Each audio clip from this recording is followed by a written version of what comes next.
Mining में फिर करोड़ों की टैक्स चोरी, स्टॉक में मिला 5 लाख मीट्रिक टन का अंतर, जांच रिपोर्ट मुख्यालय भेजी गई।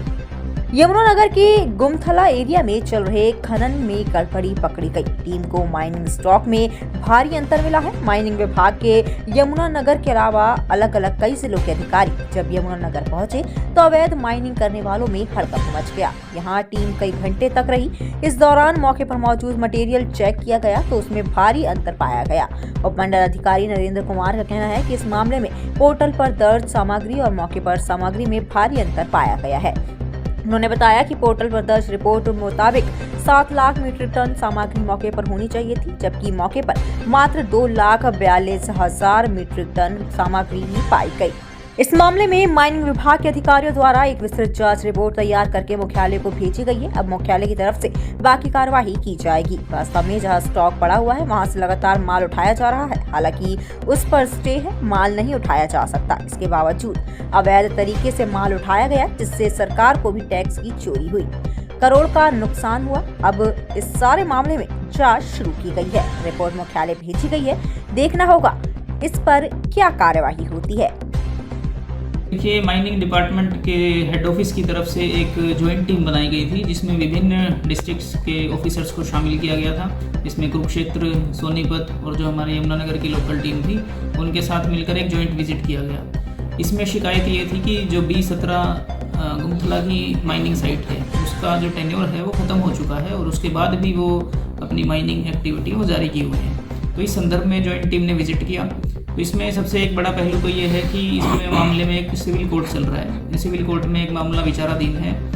इसमें जो प्रार्थी है, ये कंसर्न फर्म, इन्होंने अपनी 3-4 महीने फर्दर एक्सटेंड करने के लिए रिक्वेस्ट की है। तो इस मामले में माननीय सिविल कोर्ट ने एक स्टेटस को मेंटेन किया हुआ है और अभी ये मामला विचाराधीन है। इसके अलावा जो साइट पे मेनली 2 एस्पेक्ट्स के बारे में जांच की गई। पहला तो था डिमार्केशन कि क्या वो माइनिंग एजेंसी है वो अपने अलॉटेड एरिया में ही माइनिंग कर रही है, कहीं उससे एक्सटेंड तो नहीं कर रही है। तो मौके पर हमने नायब तहसीलदार कानूनगो को भेजा था, तो वहाँ निशानदेही करवाई गई और उसके उपरांत पाया गया कि जो उनका अलॉटेड एरिया था उसी में माइनिंग करते हुए वो मिले गए। तो उसमें किसी प्रकार की कोई अनियमितता नहीं मिली।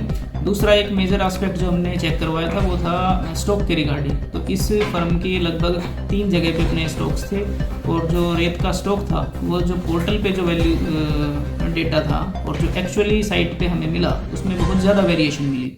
तो इसकी सारी मामले की रिपोर्ट बनाकर माइनिंग ऑफिसर की तरफ से माइनिंग डिपार्टमेंट के हेडक्वार्टर को भेज दी गई है और फिर वो हेडक्वार्टर की तरफ से जो भी डिसिप्लिनरी एक्शन लिया जाएगा उसमें आपको सूचित कर दिया जाएगा। एग्जैक्टली फर्म का नाम तो मैं नहीं रिकॉल कर पा रहा हूँ, बट माइनिंग वाले हैं तो माइनिंग डिपार्टमेंट की तरफ से ही इनकी कार्रवाई बनती है कि क्या वो एज पर देयर नॉर्म्स काम कर रहे हैं या नहीं कर रहे हैं। इसमें जैसे 3 साइट थी उनकी, तो जो मेन माइनिंग साइट थी उस पर पोर्टल के हिसाब से लगभग 7 लाख मेट्रिक टन का उनके पास स्टॉक होना चाहिए, बट एक्चुअल में था उनके पास लगभग 2,42,000 मेट्रिक टन।